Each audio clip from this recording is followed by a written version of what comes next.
Mon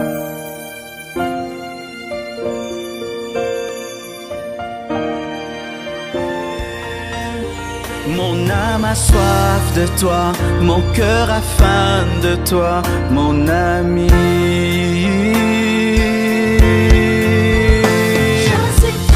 Je suis triste, je meurs, mon ami. Nous acclamons le Seigneur. Alléluia. Je vous salue au nom de Jésus et saluez votre voisin et votre voisine de ma part. Soyez les bienvenus dans la présence de Dieu ce matin. Amen. Nous sommes là pour notre culte. Nous aurons un culte comme d'ordinaire avec la parole tous les moments, mais ça coïncide aussi avec la sortie de mon 3e livre. Et je rends grâce à Dieu pour cela. Amen. J'aimerais écrire au moins 100 livres minimum. Amen. Et je crois que Dieu va m'exaucer, que nous serons capables de sortir au moins 10 livres par année et avoir notre propre imprimerie où tu finis un séminaire et le séminaire est transformé en livre. Dites Amen. Je te demande seulement de croire. Dis Amen. Et je remercie également toute l'équipe qui est derrière le livre, le département du livre, tous les frères et sœurs qui ont donné de leur temps, qui ont donné de leur argent, qui ont donné aussi de leur intelligence pour que ceci devienne réalité, que le Seigneur se souvienne de vous. Et si aussi vous voulez entrer dans le département du livre, voyez seulement les frères qui sont en polo, noir ou orange ou jaune, c'est écrit sortie du livre. Dites-leur comment je peux faire pour entrer dans le département du livre. Ils vont t'aider. Amen. 500 paroles de sagesse. Ce matin, je vais vous parler de la sagesse. C'est quoi la sagesse? La sagesse, c'est la mise en pratique de la connaissance, car il y a une différence entre connaître et être sage. Tu peux avoir l'intelligence, mais tu n'as pas la sagesse. Et voici ce que j'ai compris, c'est que il n'y a pas de personne sage sans être intelligente, mais toute personne intelligente n'est pas sage. Alléluia. Tu peux avoir la sagesse et l'intelligence, et d'ailleurs toujours, mais tu peux avoir l'intelligence sans avoir la sagesse. Je donne un exemple. Tu vas avoir un professeur d'université qui donne cours d'économie, mais qui a 2 femmes et 3 femmes. Avoir 2 femmes, 3 femmes, c'est de la dépense. Amen. Hein? Il donne cours d'économie, mais il n'est pas capable d'avoir une seule femme parce qu'il a la connaissance, mais il n'a pas la sagesse. Tu vois un médecin qui enseigne sur les virus et les bactéries, mais il est impudique et il attrape le sida. Tu vois, il a la connaissance, mais il n'a pas la sagesse. Tu vois quelqu'un qui parle contre le tabac, mais lui-même fume. Il a la connaissance, mais il n'a pas la sagesse. La sagesse, c'est la mise en pratique de la connaissance. Apocalypse 13, verset 18 nous le prouve. La Bible dit, c'est ici la sagesse, c'est ici la sagesse. Que celui qui a de l'intelligence calcule le nombre de la bête. C'est-à-dire que si celui qui a l'intelligence calcule le nombre de la bête, alors il a la sagesse. Mais si il a l'intelligence, mais il ne calcule pas, il n'a pas la sagesse. C'est-à-dire que la sagesse, c'est lorsque l'intelligence est mise en œuvre. Si ton intelligence ne se traduit pas par des actions, si ta connaissance, ton bagage ne se traduit pas par des actions, tu n'es pas sage, tu connais beaucoup, tu as une connaissance livresque, tu as une connaissance théorique, mais tu n'as pas la sagesse. C'est quand vous voyez quelqu'un, il enseigne très très bien, mais dans sa propre vie, vous ne voyez pas ses prédications. Je connais des hommes de Dieu comme ça, il peut t'enseigner. Le ministère, c'est comme ça, il faut gérer le ministère comme ça, il faut gérer le ministère comme ça. Mais tu vois maintenant dans son église, il ne pratique pas tout ce qu'il dit, l'église ne grandit pas, il ne pratique pas tout ça. Il peut dire, l'église faut être ponctuelle, il faut être ordonné quand tu ordonnes le ministère, mais lui-même ne le fait pas. C'est la connaissance, mais ce n'est pas la sagesse. La sagesse, c'est la manifestation de la vraie intelligence. Exode 13, versets 30 à 34 dit ceci. Moïse dit aux enfants d'Israël, sachez que l'Éternel a choisi Betsalel, fils d'Uri, fils de Hur, de la tribu de Juda.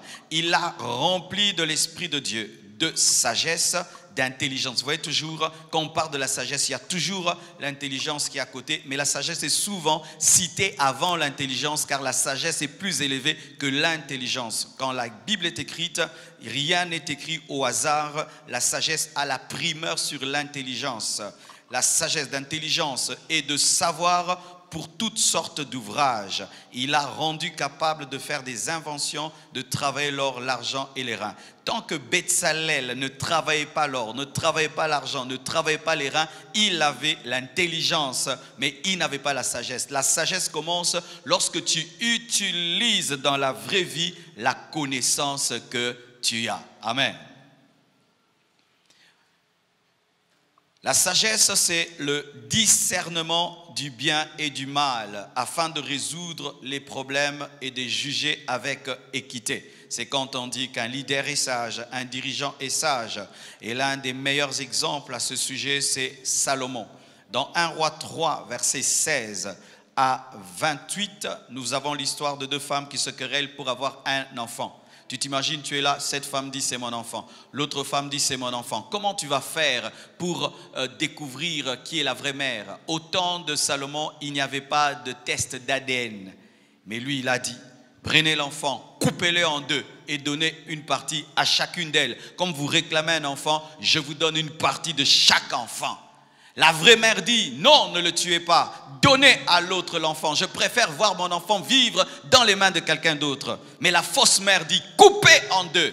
Salomon avait cette sagesse qu'une vraie mère préfère perdre l'enfant, mais que l'enfant soit vivant au lieu de le perdre pour toujours. Amen. C'est ainsi qu'il prend l'enfant et donne à celle qui a cédé et on condamne celle qui a voulu tuer. La sagesse. La sagesse crée une ligne claire de démarcation entre le bien et le mal. Lorsqu'une personne devient sage, elle sait que ça c'est mauvais et ça c'est bien. Si jusqu'aujourd'hui tu continues dans des questions du genre, est-ce que ça aussi c'est mal? Est-ce que ça aussi c'est mal? Est-ce que fumer c'est mal? Est-ce que m'enivrer c'est mal? Est-ce que mal m'habiller c'est mal? Est-ce que ça aussi c'est mal? Est-ce que c'est mal? Tu n'as pas encore la sagesse. Lorsque tu atteins un haut niveau de sagesse, tu sais que ça c'est le bien et ça c'est le mal. Alléluia. La sagesse te permet de savoir que ça c'est bien, ça c'est mal. Tu n'as plus de doute, tu n'as plus de questions. Tu sais que ça c'est le bien et ça c'est le mal. Un discernement clair du bien et du mal et une manière de juger avec équité. Lorsque tu donnes tes jugements, on entend Dieu par toi. Alléluia.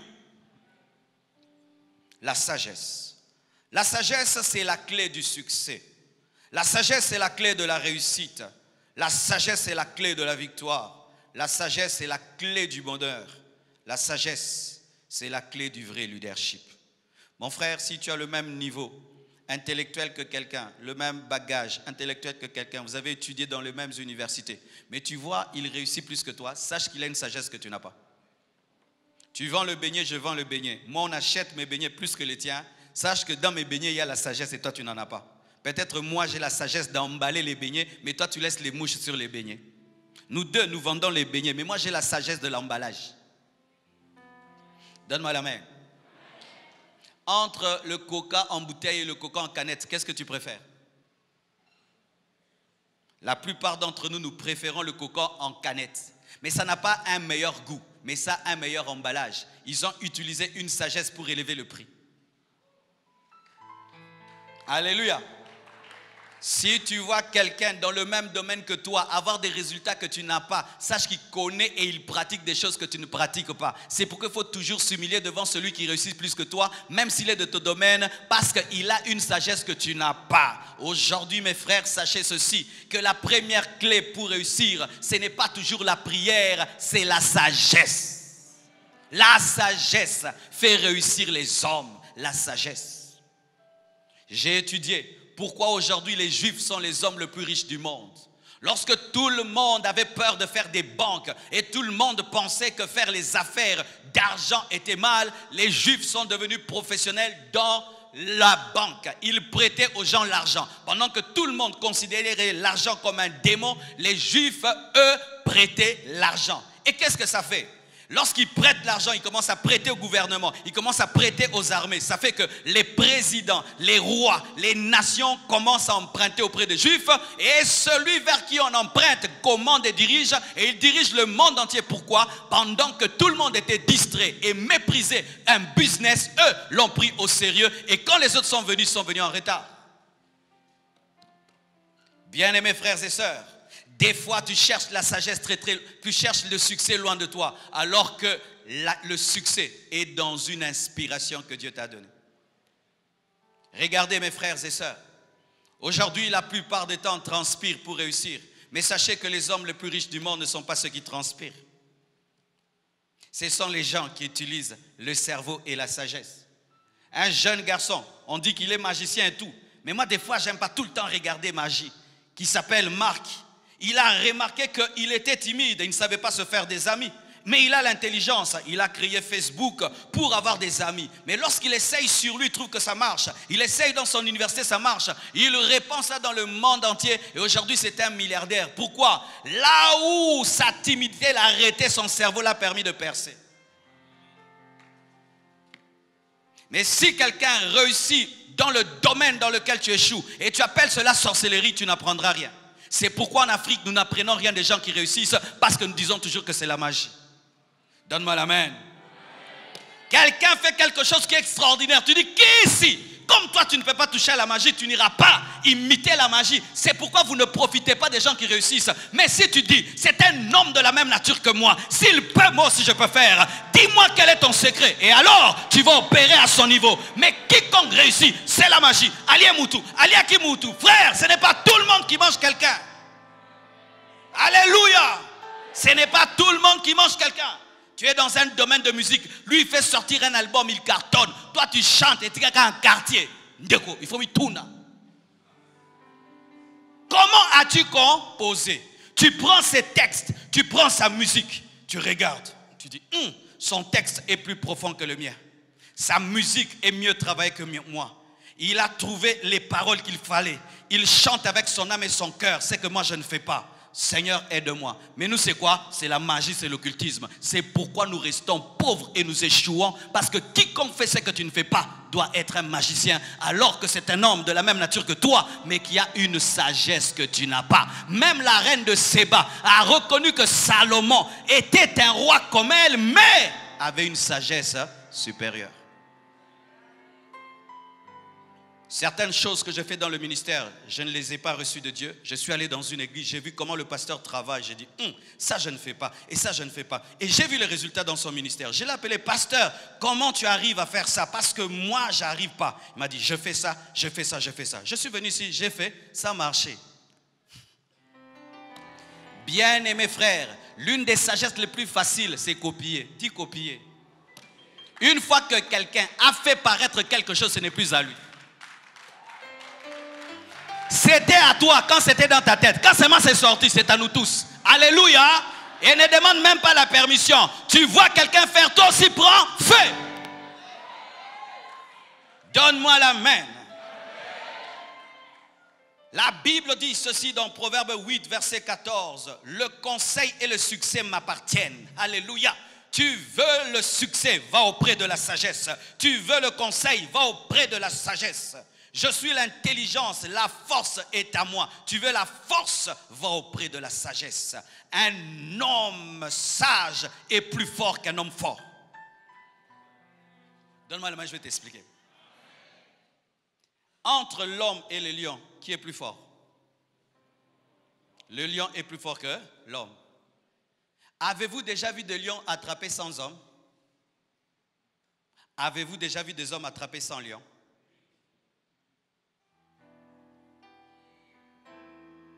Aucun lion ne peut attraper même 3 hommes. Depuis que j'existe, même dans les documentaires, je n'ai jamais vu un lion attraper 3 hommes. Si tu vois un lion attraper 3 hommes, un dans la bouche, l'autre ici, Msoussoube, Ndeko Kindoki Kima. Le lion, malgré toute sa force, S'il voit 2 proies, il ne peut calculer qu'une seule proie. Il va perdre l'autre. Mais l'homme peut prendre 1 lion, 2 lions, 3 lions, 4 lions, 5 lions. Il fait un zoo. Et puis les lions se promènent. C'est quoi? La sagesse. La sagesse est plus que la force. Donc celui qui est plus sage que toi, quand tu es fort, est plus fort que toi. Parce qu'il peut contrôler la force. Regardez encore. Au Congo, en Afrique, tu vois un homme, il est pousse-pousseur, musclé comme tout. Il a un petit chariot qui ne peut lui permettre que de transporter quelques kilos de saleté.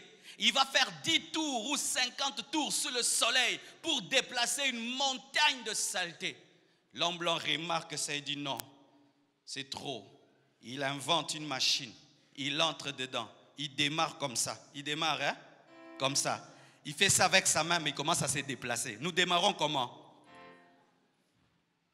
Et puis il va, il appuie, et puis il y a une grue qui descend, qui transporte, il appuie, bzzz, et puis il amène. Tout ce que le pousse-pousseur devait faire en une journée, il le fait en 1 minute, et puis il dépose. Mais tu vas voir le pousse-pousseur, fort, musclé.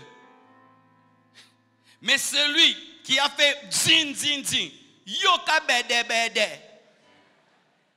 Mais il peut faire en quelques minutes ce que le pousse-pousseur fait pendant toute une journée. La sagesse. C'est ce que tu fais dans ta vie. Ma vie, je veux réussir. Je suis un homme. Je veux me battre. Je veux me battre. Moi, je me bats. De quelle heure à quelle heure? De 4 heures à 24 heures. Moi, je bosse dur. Je bosse dur. Un autre, il appelle. Frère, tu sais faire ceci? Oui. Et mon frère, toi, tu sais faire ça? Oui. Ok. J'ai un business, je vais gagner dedans 10 000. Je te donne 30%, 30%, 30%. Il reste à la maison en train de jouer au ping-pong. Les gens sont en train de travailler pour lui. Le soir, son téléphone sonne, ting ting, crédité 10 000 $. Mais yo, nabundaka fort. Certaines personnes que vous appelez paresseuses ne sont pas des paresseuses, elles travaillent mais autrement. Donne-moi la main. Aujourd'hui, mes frères, travailler, ce n'est plus transpirer. Vous savez ça? Il y a des gens qui sont derrière leur téléphone. Toi, tu penses qu'il est sur WhatsApp. Il est en train de faire entrer de l'argent. Pourquoi? Il a compris qu'il est possible d'influencer le monde rien qu'avec un téléphone. Les unités que toi, tu dépenses pour appeler, lui, les utilise pour devenir riche. Il a la sagesse. Des fois, mes frères, posez la question aux gens. Je ne te vois pas aller au travail, mais comment tu es bien? Au Pumbwaka.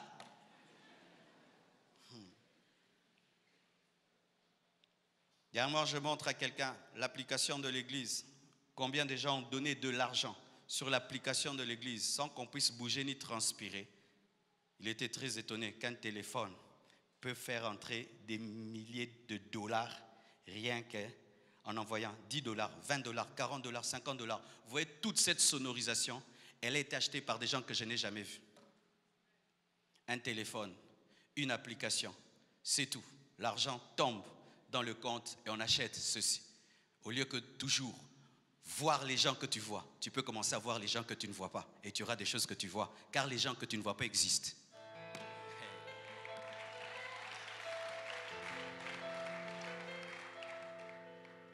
Oh Seigneur Dieu, que Dieu bénisse Internet.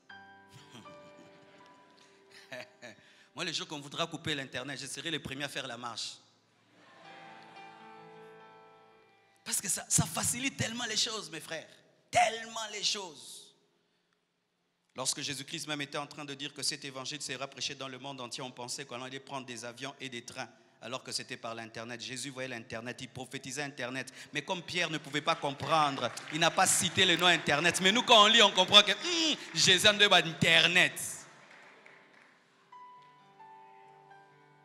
Il y a des prophéties que tu comprendras dans 10 ans. Pour l'instant, tu n'as pas la technologie de les comprendre. Okay? Mes frères et sœurs, la sagesse, c'est un fruit du Saint-Esprit. C'est pourquoi je dis ceci. Quelqu'un ne peut pas dire qu'il a le Saint-Esprit sans être sage. Un chrétien sans sagesse est une insulte à Dieu. Si quelqu'un a les démons, il doit avoir la méchanceté. Et si tu as le Saint-Esprit, tu dois être sage.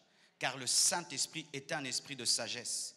Lorsqu'on parle de Betsalel dans Exode 31, verset 1, on dit « Sache que je lui ai donné rempli de l'Esprit de Dieu. » Exode 31, verset 3. « Je l'ai rempli de l'Esprit de Dieu, esprit de sagesse. » Tu ne peux pas avoir le Saint-Esprit et ne pas avoir la sagesse. La sagesse est une manifestation du Saint-Esprit et la sagesse est la caractéristique de toute personne qui a le Saint-Esprit. Mais comment pouvons-nous avoir des chrétiens qui n'ont pas de sagesse? Tu l'entends parler, tu vois, il n'y a pas de sagesse en lui. Tu l'entends réagir, il n'y a pas de sagesse en lui. Il parle comme un fou, il parle comme un insensé. Comment tu peux être chrétien, mais les gens disent que tu manques la sagesse? C'est comme si on dit que tu es lion, mais tu ne rugis pas. Il n'y a pas de chrétien véritable sans sagesse. La sagesse est une caractéristique du Saint-Esprit. Là où va l'Esprit, va la sagesse. Alléluia. Là où va l'Esprit, va la sagesse. Quel que soit ton âge, si tu as le Saint-Esprit, tu auras la sagesse. Le Saint-Esprit se caractérise par la sagesse. La sagesse est une manifestation de l'Esprit de Dieu.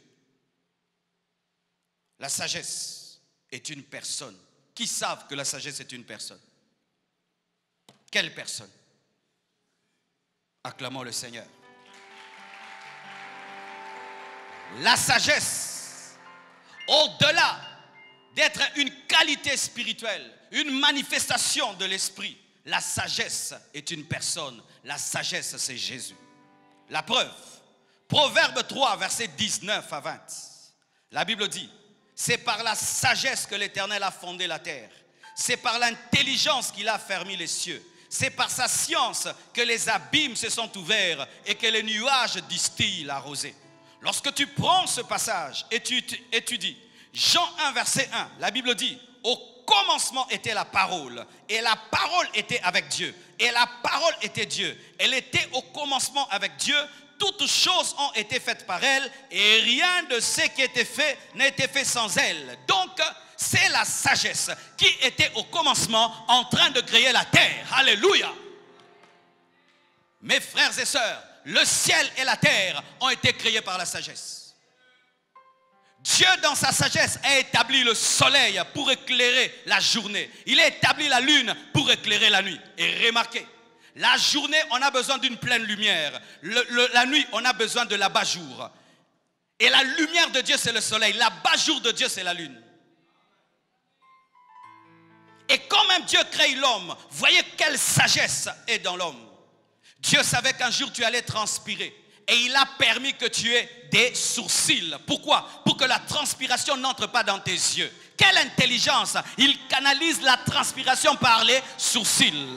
Il savait qu'un jour, un insecte allait entrer dans ton œil. Et qu'est-ce qu'il a fait? Il t'a donné des paupières automatiques qui se referment en un instant pour que les mouches ne puissent pas entrer. Dieu savait qu'un jour tu allais prendre un bain dans une douche. Et pour que tu ne puisses pas te noyer dans la douche, il n'a pas mis le nez au-dessus, mais il a mis en bas. Et les narines regardent vers le bas pour que tu ne sois pas noyé dans la pluie. Yes! Si l'homme avait le nez au-dessus, on allait se protéger le nez pour ne pas être noyé dans la pluie. Mais quand il pleut, tu n'as pas peur. Pourquoi? Tu respires avec des narines qui regardent vers le bas. Donne-moi la main que je te parle. Donne-moi la main que je te parle. Dieu, sachant qu'il y a des organes qui doivent continuer à fonctionner même si tu dors, fait que le cœur fonctionne jusqu'à ta mort, mais tu peux fermer les yeux, mais tu ne peux pas fermer le cœur. Dieu savait que tu devais être porté dans la matrice de ta mère. C'est pourquoi tu es entré comme une graine, mais tu es sorti comme un humain. Pourquoi il fallait que tu commences petit pour que maman puisse te faire sortir? Regardez mes frères et sœurs, le Seigneur t'a donné des pieds qui regardent devant pour te dire que jamais tu ne dois reculer. La manière dont Dieu t'a créé est un encouragement à avancer.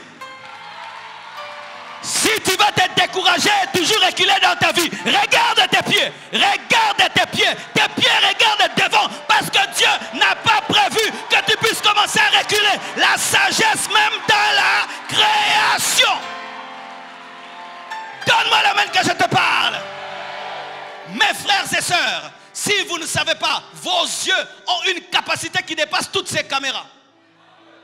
Votre cerveau est plus qu'un Mac.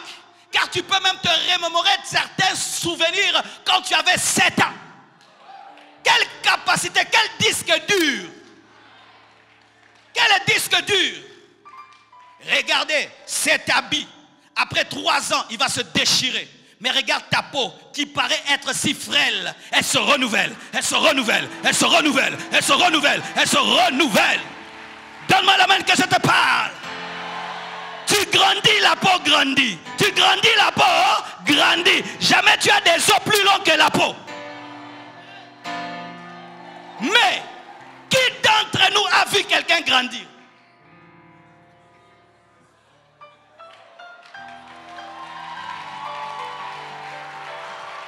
Bien-aimé frère, mon enfant aujourd'hui, il est ici. Il m'a dépassé.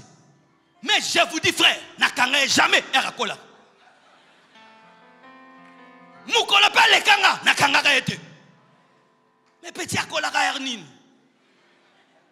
Dieu savait que l'homme est estomaqué par les croissances rapides. C'est pourquoi il ajoute 1 centimètre, un peu, et tu n'as pas le temps de voir.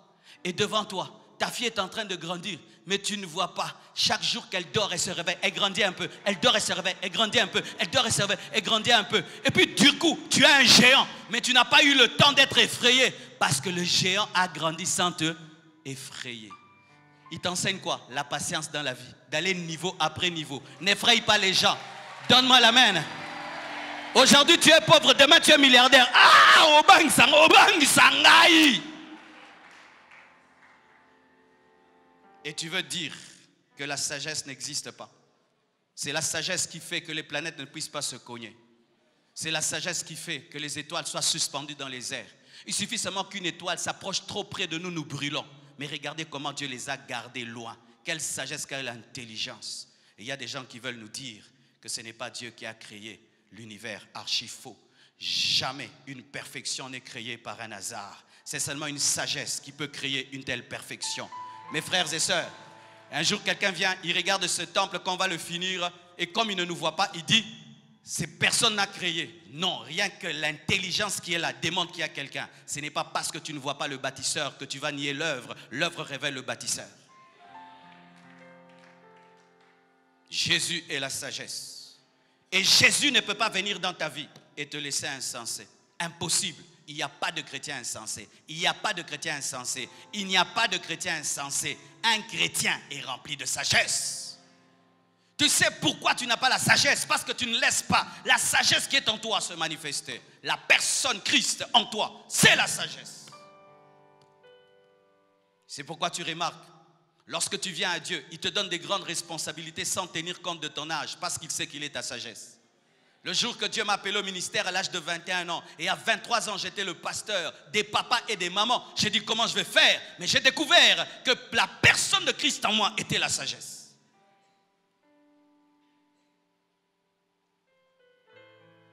Mes frères, il y a 2 sortes de sagesse.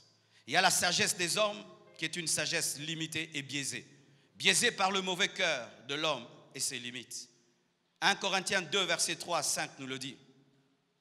Moi-même j'étais auprès de vous dans un état de faiblesse, de crainte et de grand tremblement. Et ma parole et ma prédication ne reposaient pas sur le discours persuasif de la sagesse, mais sur une démonstration d'esprit et de puissance, afin que votre foi fût fondée, non sur la sagesse des hommes, mais sur la puissance de Dieu. Il y a la sagesse des hommes, et cette sagesse est une folie. Cette sagesse est une fausse sagesse. C'est une sagesse qui n'apporte rien. Elle peut te remplir de diplômes et d'orgueil, mais elle n'est absolument rien. Regardez l'homme sage Nicodème, il ne pouvait même pas comprendre la nouvelle naissance. Malgré qu'il était docteur, il ne pouvait pas comprendre la nouvelle naissance, des choses qu'on comprend à l'écodime. Mais il y a une autre sagesse, la sagesse d'en haut, celle de Dieu. La Bible dit dans Jacques 3, verset 17, la sagesse d'en haut est premièrement pure, ensuite pacifique, modérée, conciliante, pleine de miséricorde et de bons fruits, exempte de duplicité, d'hypocrisie. Il y aura toujours une lutte entre la sagesse de Dieu et la sagesse des hommes, toujours. La sagesse des hommes te pousse à réfléchir avec ta tête, 1 plus 1 égale à 2. Mais la sagesse de Dieu, 1 plus 1 égale à 1. La sagesse des hommes te dit, si quelqu'un te frappe, tu dois le frapper pour qu'il te craigne. La sagesse des hommes. Mais la sagesse de Dieu te dit, si on te frappe à la joue droite, donne la joue gauche. Tu sais pourquoi? Parce que si tu te venges, tu deviens ton vengeur. Mais si tu laisses Dieu te venger, alors il te vengera réellement. Pardonner me permet de passer à Dieu mon problème pour qu'il puisse me venger. Mais te venger empêche à Dieu d'entrer dans ton problème. Ainsi, l'homme qui pardonne est plus sage que l'homme qui se venge. Parce que quand tu te venges, c'est fini, Dieu ne va plus te venger. Mais si tu pardonnes, Dieu te vengera. Un homme qui pardonne passe à Dieu. Mais un homme qui ne pardonne pas garde le ballon. Les hommes disent ceci. Tu veux devenir grand, élève-toi, élève-toi, élève-toi. Mais Dieu te dit, tu veux devenir grand, l'humilité précède la gloire. Pourquoi? L'homme qui descend rencontre Jésus qui est descendu plus que tous les hommes, afin de monter plus que tous les hommes. Donne-moi la main, donne-moi la main.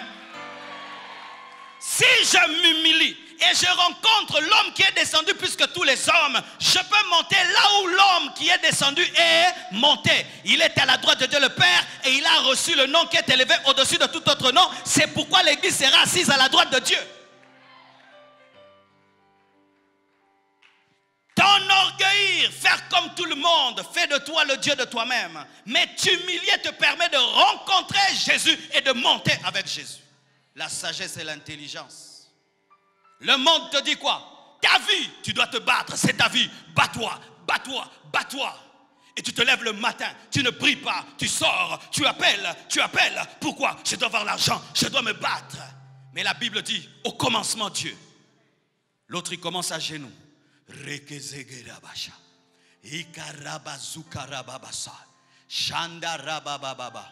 Dieu te dit, mon fils, aujourd'hui, tu ne vas pas aller à tel endroit. Ta bénédiction n'est pas là-bas. Vers 13h, va à tel endroit, tu vas rencontrer ta bénédiction. Toi, tu vas sortir le matin jusqu'au soir, tu n'attrapes rien. Mais moi, je sors à 13h, j'attrape tout. Pourquoi? J'ai consulté le maître des temps des circonstances. Il m'a donné la météo céleste.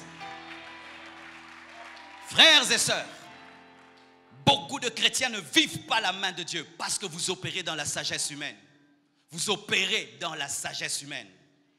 La sagesse humaine. Si je vois, je crois. Alléluia. Si je vois, je crois. Ok. Sarah, si je vois le bébé, je crois. Mais sache que voir ne donne jamais une matrice à une femme vieillard. Mais la foi peut donner à la vieillard une matrice qui lui permettra de voir. Moi, je ne crois que si je vois. Si tu attends voir pour croire, tu ne vas pas déclarer pour créer. Mais si tu crois sans voir, tu déclareras et tu verras. La sagesse de Dieu te pousse à être fou pour être sérieux, mais la sagesse des hommes te pousse à être sérieux pour être fou. Exemple. Tu es malade et tu dis, je suis malade. Pourquoi? Les symptômes sont là. Ok. Moi, je crois que je suis guéri, mais j'ai toujours les symptômes. Premièrement, je serai plus heureux que toi. Parce que toi, tu diras, je vais mourir. Mais moi, je vais dire, je vais vivre. Et comme la confession amène la manifestation, je finirai par vivre parce que ce que je dis, je vais le devenir. Qui est plus sage que l'autre? C'est moi qui suis fou, mais qui suis plus heureux que toi. La sagesse de Dieu est plus élevée que la sagesse des hommes. Lorsque l'homme pense, il pense sur la terre. Quand Dieu pense, il passe au ciel. Et lorsque tu t'élèves à la dimension de Dieu, tu penseras ciel pendant que les hommes pensent terre. Et sur la terre, il y a des embouteillages, mais dans les airs, il n'y a pas d'embouteillage. Ce qui fait que les gens qui opèrent dans la sagesse de Dieu ne vivent pas trop de guerres et de choses. Pourquoi? Ils sont souvent uniques et spéciaux. Mes frères et sœurs, comment avoir la sagesse? Dis ça à ton voisin. Comment avoir la sagesse? Job 28, verset 12, jusqu'en bas dit, mais la sagesse, où se trouve-t-elle? Où est la demeure de l'intelligence? L'homme n'en connaît point le prix. Elle ne se trouve pas dans la terre des vivants. L'abîme dit, elle n'est point en moi. Et la mer dit, elle n'est point avec moi. Elle ne se donne pas contre de l'or, elle ne s'achète pas. Elle ne s'achète pas au poids de l'argent. Elle ne se pèse pas contre l'or d'Ophir, ni contre les précieux onyx, ni contre le saphir. Elle ne peut se comparer à l'or, ni au verre. Elle ne peut s'échanger pour un vase d'or fin. Le corail et le cristal ne sont rien auprès d'elle. La sagesse vaut plus que les perles, dit Amen. La topaze d'Éthiopie n'est point son égale, et l'or pur n'entre pas en balance avec elle. D'où vient donc la sagesse? Où est la demeure de l'intelligence? Elle est cachée aux yeux de tout vivant. Elle est cachée aux oiseaux du ciel. Le gouffre et la mort disent, nous en avons entendu parler. C'est Dieu qui en sait le chemin. Alléluia. C'est lui qui en connaît la demeure, car il voit jusqu'aux extrémités de la terre. Il aperçoit tout sous les cieux. La sagesse est auprès de Dieu. La sagesse n'est pas auprès du diable. Je suis étonné aujourd'hui, on dit que dans les loges, il y a plus de sagesse que dans les choses de Dieu. Ils appellent ça l'exotérisme. Exotérisme. Jamais il ne peut avoir de la sagesse auprès du diable, parce que Satan est un fou, et un fou ne peut pas donner la sagesse. L'esprit le plus bête au monde, c'est Satan. Je répète, il n'y a pas un esprit aussi bête que Satan. Satan est le bête des bêtes des bêtes. Pourquoi? Il a décidé de combattre son créateur. Il faut être vraiment bête pour le faire. C'est comme si cet ordinateur décide de combattre Steve Jobs. C'est comme si ce livre décide de me combattre. Satan a décidé de combattre son créateur. Et comment quelqu'un de bête peut te rendre intelligent? Comment quelqu'un de bête peut t'apprendre la sagesse? Quiconque est franc-maçon est bête. Quiconque est dans les loges est bête. Quiconque est rosichristien est bête. Oui, vous êtes bête. Pourquoi? Vous croyez qu'un fou peut devenir votre professeur? Donne-moi la main que je parle. Imagine, tu accompagnes ton papa ou ton oncle à cravate veste, triple licencié en économie. Il va à l'université et puis il s'assied. Qui donne cours? Un fou. Dans les loges, qui donne cours? Satan. Qui est Satan? Un fou. Le diable a serré les poings pour se battre contre qui? Contre l'Éternel. Et maintenant, un Satan, il te dit, si tu lis ce livre d'occultisme, tu vas avoir la grande sagesse, la lumière de la sagesse. Et toi, tu vas et tu entres dedans, on te donne une grosse chaînette, signe de la folie. Donne-moi la main que je te parle. Vous remarquez les fous, quand ils aiment une chaînette, ils s'attachent à cette chaînette. Ils peuvent te battre pour la chaînette. Ils ont des grosses chaînettes. Et là-bas, eux aussi, ils ont des chaînettes. Ils dorment avec ces chaînettes. Ils se réveillent avec ces chaînettes. Ils se lavent avec ces chaînettes. C'est quoi? Ce sont des fous. Comment tu peux avoir une chaînette qui te protège, mais toi tu la protèges? Si cette chaînette te protégeait, il faut l'exposer comme ça qu'elle veille sur elle-même. C'est ce que le père de Gédéon a dit. Si Baal est Dieu, qu'il combatte pour lui-même. Nous allons te donner la sagesse. Si tu finis de lire ce livre, tu auras telle médaille. Et quand on lui donne la médaille, il la porte fièrement, signe de sa folie. Quiconque est dans l'occultisme est le disciple d'un fou. Quiconque est dans l'occultisme est dans une école qui fera néant. Lorsque tu vas faire les examens d'état dans une école et tu apprends que cette école a toujours néant, n'est-ce pas que tu changes d'école? Mais comment tu peux continuer à suivre le diable alors qu'il fera néant? Lorsque je lis la Bible dans Apocalypse, qu'est-ce qui est écrit? Le diable, le professeur, le promoteur finira où? En enfer, néant.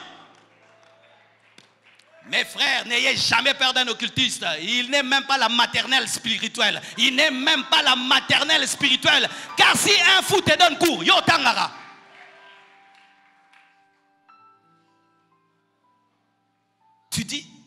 qu'avec ton occultisme, tu peux m'attaquer.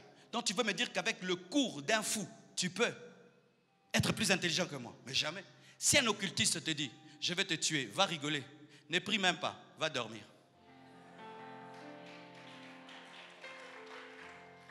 Tu vas, tu dors. Tu dis, Seigneur, il y a un fou qui m'a promis de me taper. Occupe-toi de lui.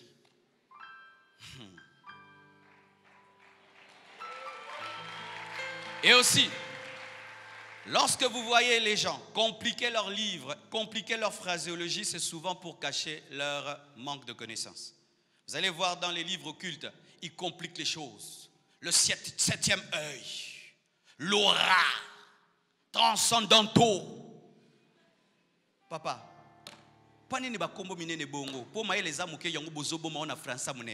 mais Jésus, quand il enseignait, la Bible nous dit que les enfants venaient l'écouter tellement que c'était simple. Et lui, quand il prêchait, disait quoi? Heureux les pauvres en esprit, heureux le pauvre en esprit, car le royaume est à eux. Il parlait de manière simple. Pourquoi? Il avait la connaissance, et la connaissance simplifie toujours les choses. Mais des livres qui donnent des mots de tête, des mots de tête, des mots de tête, révèlent qu'il n'y a rien dedans. Jetez ces livres.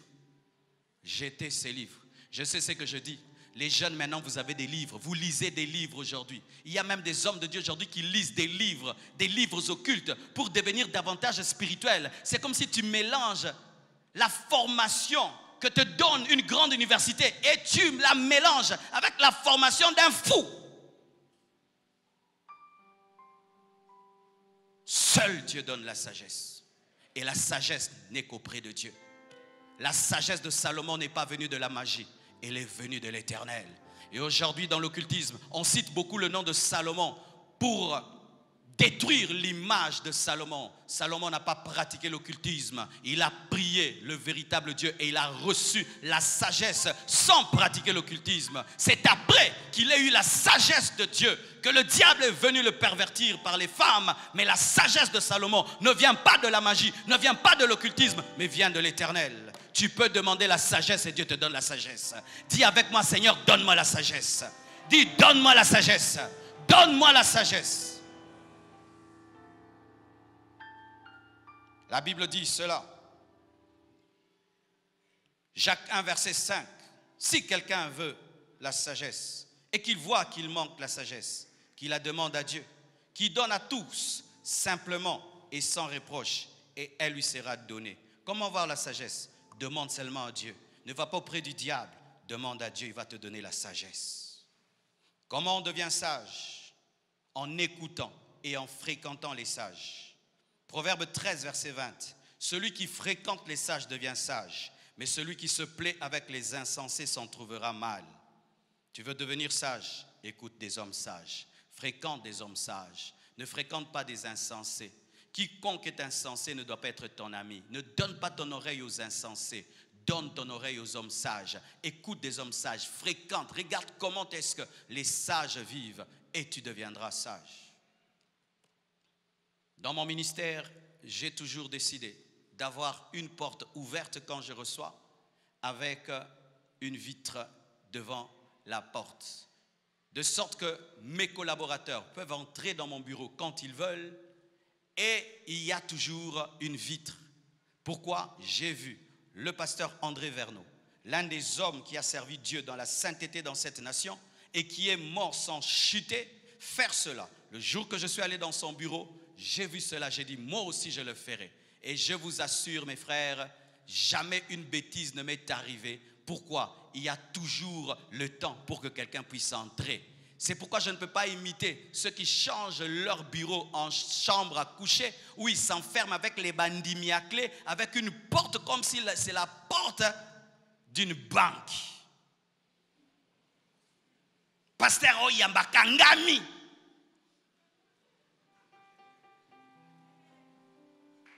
Moutoua Kotate pour sa délivrance. Jamais, jamais, jamais. Et mes fils, vous commencez une église, toujours des vitres. Amen. Hein? On entre quand on veut. Et moi, j'ai ajouté, il y a la caméra. Comme ça, on filme tout ce que j'ai fait. Si on m'accuse, on prend seulement les caméras, on vérifie. J'ai appris ça de quelqu'un qui a vaincu. Cet homme est mort jamais il n'est tombé dans l'adultère, jamais il n'est tombé dans l'impudicité, parce qu'il vivait avec sincérité devant tous. Mes frères et sœurs, vous fréquentez qui? Celui que tu écoutes et celui que tu fréquentes détermine ton niveau de sagesse. Montre-moi qui t'aiguise, je te dirai qui tu deviendras. La Bible dit que le fer aiguise le fer et la personnalité d'un homme aiguise la personnalité d'un autre. Si tu as un ami sage, tu vas te rendre compte, tu vas commencer à parler avec sagesse, répondre avec sagesse, te comporter avec sagesse. Choisissez vos amis. Comment devenir sage? En acceptant d'aller à l'école de la sagesse. Connaissez-vous la maternelle de la sagesse? C'est la crainte de Dieu. Quelqu'un qui ne craint pas Dieu n'a même pas commencé les études.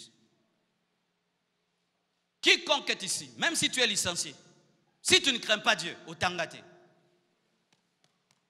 Autant gâté. Autant gâté. La Bible dit ceci: la crainte de l'Éternel est le commencement de la sagesse. La première chose qui commence dans un homme qui a la sagesse, il a la haine du péché. Ce n'est pas qu'il dit des choses compliquées. Ce n'est pas qu'il dit des choses mystérieuses, non. Le début de la sagesse n'est pas dans des choses compliquées, mystérieuses. C'est dans la sanctification. Tu ne peux pas dire que tu es sage, mais tu joues avec le péché. Tu ne peux pas dire que tu es intelligent, mais le péché est ta nourriture. Un homme qui a la sagesse comprend l'impact du péché dans sa vie. Un poison. Le Seigneur m'a dit que le péché est comme le cyanure pour le corps. Péché, péché. Moi, le péché, je ne vois plus comme le péché. Je vois le péché comme du poison. Est-ce que je peux prendre un verre de poison? Non, je ne peux pas pécher. Aujourd'hui, les hommes tombent parce qu'il manque la sagesse, la crainte de Dieu. La crainte de Dieu. Lorsque la sagesse remplit un cœur, ce cœur tremble devant Dieu. Lorsque la sagesse remplit un cœur, ce cœur est rempli d'horreur du péché. C'est pourquoi tu dois revoir ta sagesse. Parce que souvent ta sagesse est beaucoup parler. Bien parler. Dire des choses énigmatiques. Parler en proverbe. Il y a des hommes sages. Pourquoi? Alobakaba sambolé. Pourquoi likaku baba la narate? Et quelle sagesse! Quelle sagesse! Pourquoi likaku baba la narate? Quelle profondeur! Arrête de parler, crains Dieu. Arrête d'impressionner les gens par tes paroles, crains Dieu. Et quel que soit le niveau de tes paroles, si tu vis dans le péché, tu n'as pas de sagesse. Comment tu peux dire que tu es sage? Tu manges dans la poubelle. Comment tu peux dire que tu es sage? Tu prends un couteau, tu te poignardes. Comment tu peux dire que tu es sage? Tu prends le cyanure et tu bois. Quel que soit ton niveau de diplôme et de titres, tu n'as pas de sagesse. Le problème de l'église aujourd'hui, la sagesse, c'est dire des choses compliquées. Si un orateur vient ici, il nous dit des choses qu'on ne comprend pas, il nous complique la tête. Hé, papa nazana niveau. Mais yemoko kindumba. Ndumba azalaka na bwanya te. Ndumba ya bwanya azalaka te. Ndumba ya bwanya azalaka te. Ndumba ya bwanya azalaka te. Ndumba ya bwanya azalaka te. David avait la sagesse lorsqu'il était loin du péché. Le jour seulement qu'il a touché la femme d'autrui, c'était un fou. C'était un fou. La Bible le dit. Celui qui touche à la femme de son prochain est un fou. Parce que la jalousie a une puissance extraordinaire. Comment tu peux prendre la femme de l'autre? Tu es fou. Tu es fou. Avec toutes les conséquences qu'il y a derrière cet acte. Tu ne vois pas les conséquences. Mais c'est terrible. Des fois même quand on me raconte les péchés que certaines personnes ont commis, je dis, mais tu étais devenu un zombie? Tu étais vacciné? Tu étais en somnambulisme. Dieu t'élève. Dieu te bénit. Dieu t'utilise. Ton ministère va bien. Tu as de l'impact. Tu as du succès. Et puis quoi? Tu vas tomber avec une fille de 15 ans. Donc tout cet impact, cette gloire que Dieu t'a donnée, tu l'oublies. Mais il faut que tu sois fou pour le faire. Yonga so mekinga na obeto li kofi. Na ko beto li kofi moko ma ser. Na ko beta yo. Pena ke kamina mi fundi po na beti yo. Ongo boma vinanga. Batonyo so ba panzana. Na ko beto. Na ko beta yo. Na ko beto pena mi fundi ngamo na ke pa bancien. Zéro non te bete. Anga boma vinanga yon na beti. Na ke pa ba parano pe na liepsi pani na vimisio litam. Oui oui ngamo na ke. Bakango na ndako. Hey. Donne-moi la main. Donne-moi la main. Dis avec moi, Seigneur, délivre-moi de la folie. Amen. Que Dieu t'exauce. Comment avoir la sagesse? En apprenant à l'école de la vie par l'expérience. La Bible dit dans Proverbe 21, verset 11, quand on châtie le moqueur, le sot devient sage. L'expérience du moqueur rend le sot sage. Je vois quelqu'un, il détruit sa vie et puis je prends une décision. Non, ça ce n'est pas bien. Je vois quelqu'un qui fait des bonnes choses dans l'humilité. Je dis, ah, l'humilité est une bonne chose, je prends ça. Je vois quelqu'un qui détruit sa vie parce qu'il est orgueilleux. Je dis, ah, l'orgueil est une mauvaise chose, je ne prends pas ça. La Bible dit, quand on châtie le moqueur, le sot devient sage. Ce qui arrive au moqueur transforme le sot, l'expérience de la vie. La vie est une école, mes frères. Chacun de nous ici est à une école.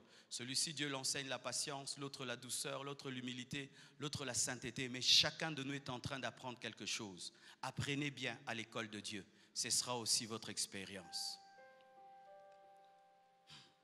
Tu sais, quand tu as expérimenté quelque chose et tu donnes un conseil, tu parles vraiment avec une pleine conviction. Hein? Amen. Hein? Imagine, un jour tu vas voir un changeur, tu lui donnes $2000. Et puis il entre dans la maison, il te dit, assis-toi dehors, j'arrive.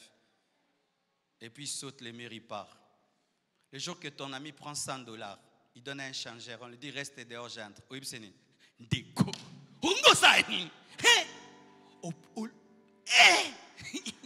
Pourquoi? Tu as les preuves qu'il n'est pas bon de croire à quelqu'un sans connaître sa profondeur.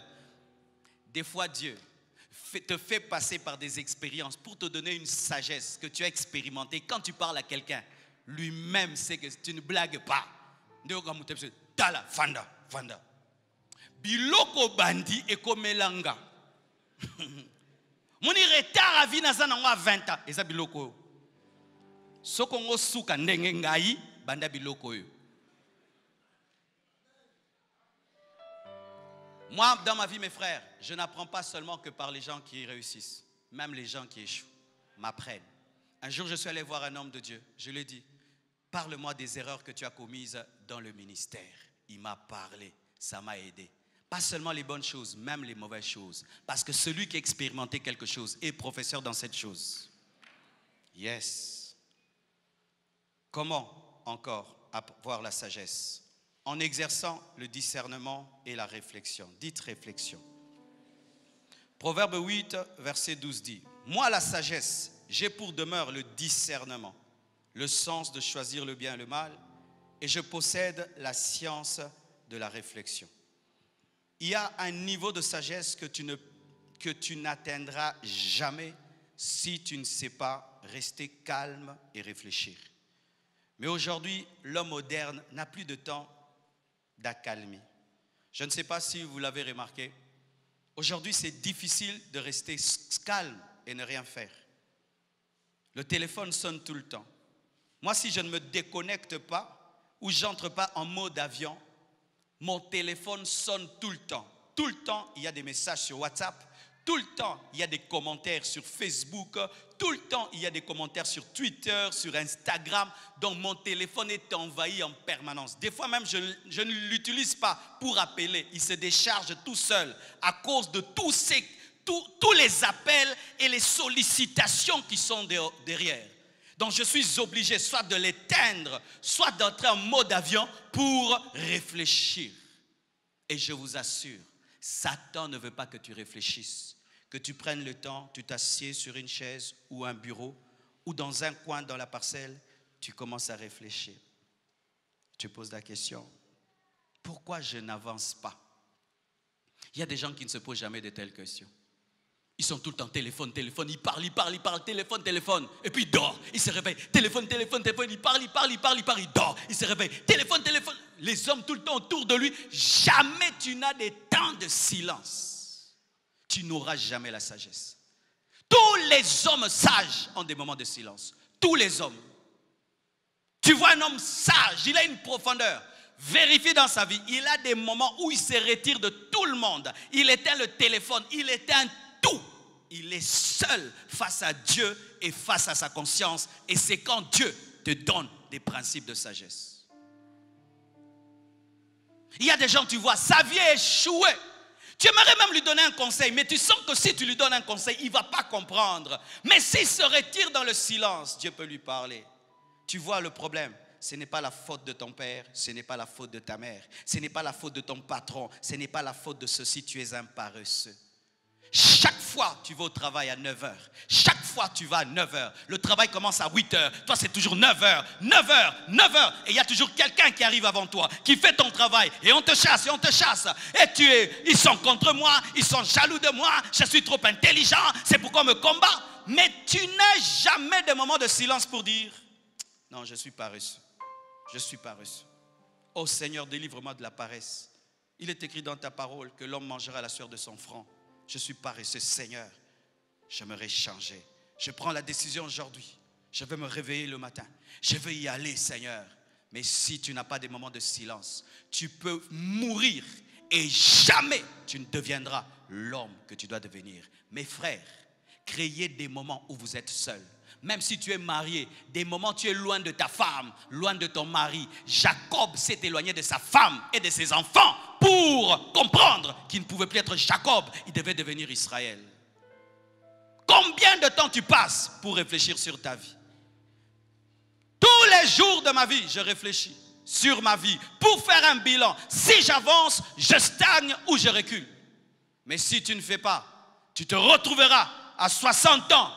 Ndo lamuke livi omona ba mikolo ba lamuke la ravi a lamuke livi ce qu'on a retard ako mutema mabe petit walo te petit vieux lamuke n'est en retard. Tu ne veux pas te réveiller en retard, réveille-toi maintenant. Allez vous retirer face à vous-même. Ma soeur, pourquoi tu ne te maries pas? Tu vas dire plein de choses. Les hommes sont des aventuriers. Mais si tu t'assieds toute seule, tu seras face à ton odeur et tu comprendras que mena lumbara.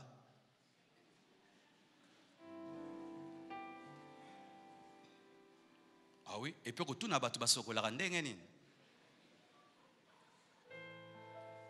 Poeza pasio boya moi suis pseka lumbara moni okokate. Ce que bakendaka balobaka te ko lumbara po ezak pasi ba yebisayo. Parce que ndengo zalaka ernyo sona bato kansaka ke parfait na bango eza ya yo mais jour za yo mo comprendre que ya yo mo ezalaka ya ntaba.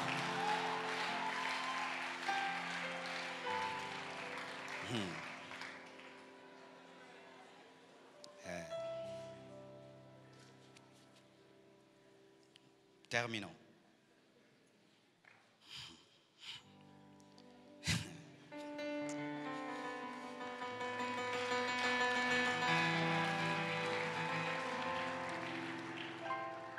Il faut te laisser remplir du Saint-Esprit.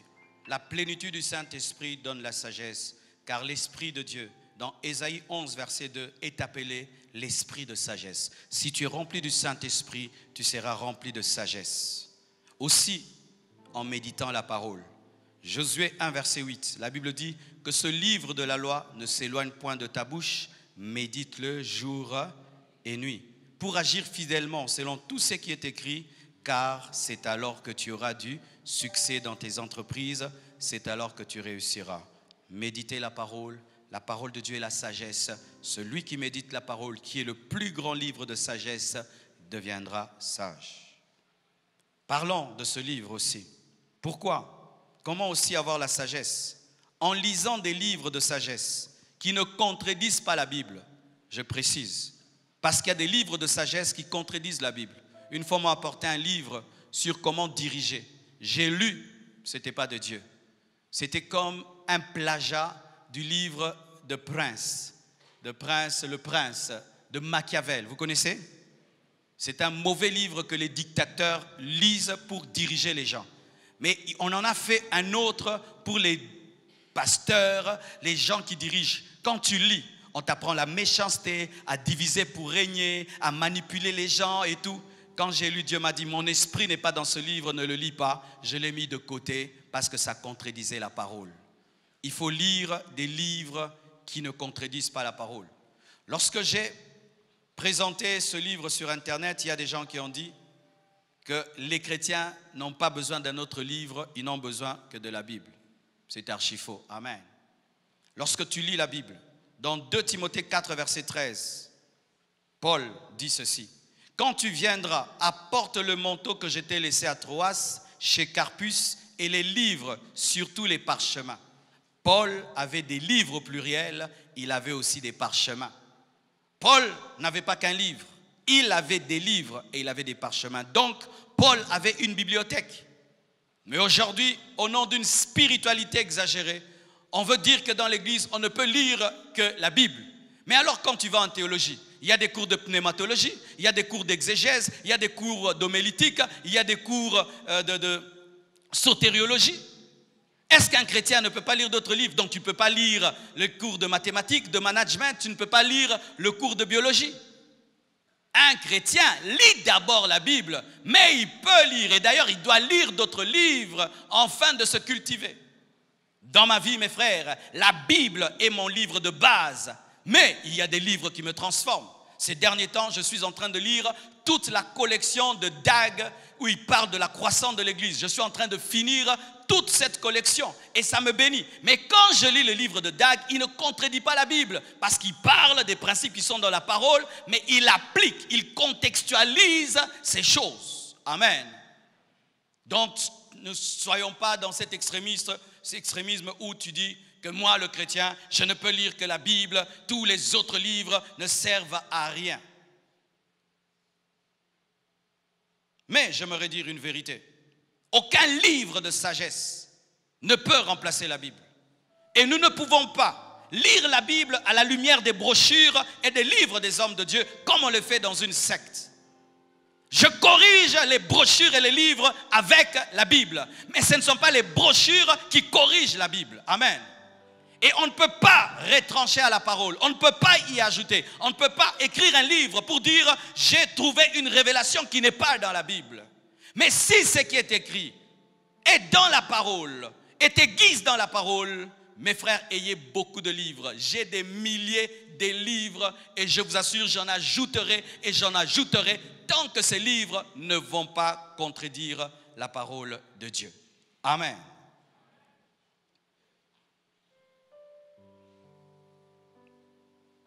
Deux questions me sont posées par rapport à ce livre.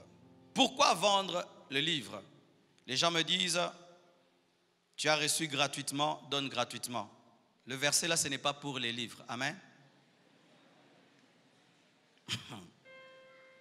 C'est un verset hors sujet. Amen. Si tu vends la délivrance, tu pèches.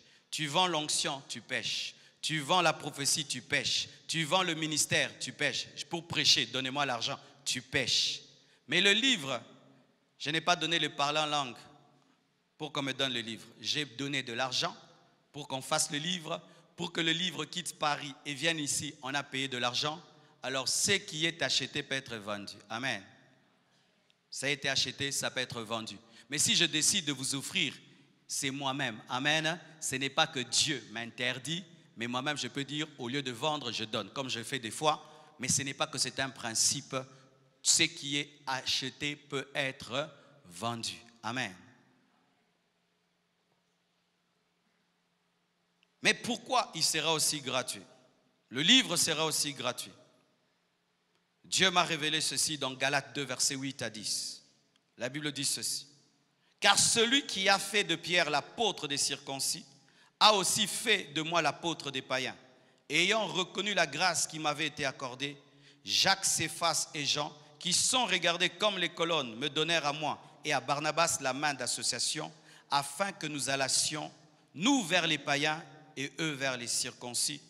Ils nous recommandèrent seulement de nous souvenir des pauvres. Lorsque Paul est envoyé, on lui donne une seule consigne. Souviens-toi des pauvres. C'est que j'ai bien eu soin de faire. Paul, dans son ministère, devait se souvenir des pauvres. Et le Seigneur m'a enseigné ceci. Si vous faites un concert, vous dites 10 000 francs, et puis 40 $ VIP, 10 000 francs normaux, vous avez oublié les pauvres qui n'ont pas même 5 000 francs pour entrer dans le concert, car sachez, il y a des gens qui manquent 5 000 francs. Il y a des gens ici, ils n'ont même pas 5 000 francs. Et il ne faut pas les oublier dans le ministère. Moi, j'ai manqué 5 000 francs. J'ai manqué 100 francs. Il fut un temps dans ma vie chrétienne, quand j'allais à l'église, je n'avais même pas l'offrande. Ce n'est pas que je n'aime pas donner, j'ai pas. J'allais écouter mon pasteur, j'étais étudiant. Je n'avais que mon argent de transport pour aller à l'école. C'est tout ce que j'avais. Et si mon pasteur présentait un livre comme ça, il dit 15 $, je n'allais pas acheter. Ce n'est pas que j'aime pas lire, j'ai pas l'argent. Tous les livres que j'avais, c'était des cadeaux ou des livres prêtés ou des photocopies. Alors lorsque on exerce un ministère, il ne faut jamais oublier qu'il y a les pauvres. Et souvent, les pauvres sont plus nombreux que les riches. On peut avoir une église de 7 000 personnes, on peut avoir 2 000 riches, mais 5 000 qui sont pauvres. Ainsi, les 2 000 riches vont se procurer le livre, mais les pauvres maintenant, n'ont-ils pas droit à la révélation, à la connaissance, parce qu'ils sont pauvres?